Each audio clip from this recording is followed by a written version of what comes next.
आज आम्ही कार नाही, टॅक्सी नाही, तर पब्लिक ट्रान्सपोर्टने सिंगापूरहून मलेशियाला जाणार आहोत. आम्ही आत्ता सध्या सिंगापूरमध्ये आमच्या घराखाली आहोत आणि 9 वाजलेले आहेत. तर बघू आपण केव्हा मलेशियाला पोहोचतो. आता वाजलेत 9:16 आणि आम्ही ट्रेन घेतोय वुडलंड स्टेशनला. आणि आम्ही सध्या आहोत सेंबावांगला. सेंबावांगवरून आम्हाला जायचं आहे वुडलंडला आणि वुडलंडला आम्हाला इंटरचेंज भेटणार आहे, जी की आम्हाला बॉर्डर क्रॉस ओव्हर करेल जेबीला. जेबी हे फर्स्ट मलेशियातला पॉईंट आहे. वुडलंड स्टेशनवरून आपल्याला इथे खाली जायचं आहे, जे इथे की बस इंटरचेंज आहे आणि इथून आपल्याला बस भेटणार आहे मलेशियासाठी. बापरे, किती लाईन आहे बघितलं का? असं वाटतंय की सगळ्यांना जेबीला जायचं आहे. वुडलंड बस इंटरचेंजवरून 9:50 ही एकच बस आहे, जे की आपल्याला जेबीला घेऊन जाते. आता सिंगापूरचं इमिग्रेशन झालेलं आहे आणि आता हे बघत आहात तुम्ही, जोहर बारूला आपण आलेलो आहोत आणि आपल्याला इथं आता मलेशियन इमिग्रेशन क्रॉस करायचं. फायनली आम्ही मलेशियामध्ये पोहोचलो आहोत आणि आत्ताच आमचं जेबीचं इमिग्रेशन झालेलं आहे.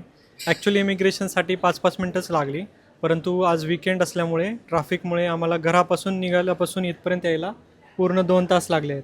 आता जवळपास 11 वाजत आहेत. सिंगापूरने मलेशियाला पब्लिक ट्रान्सपोर्टने तुम्हाला जर यायचं असेल आणि इनसाइडर टिप्स हवे असतील तर आम्हाला फॉलो करा आणि कॅप्शन रीड करा. थँक्यू.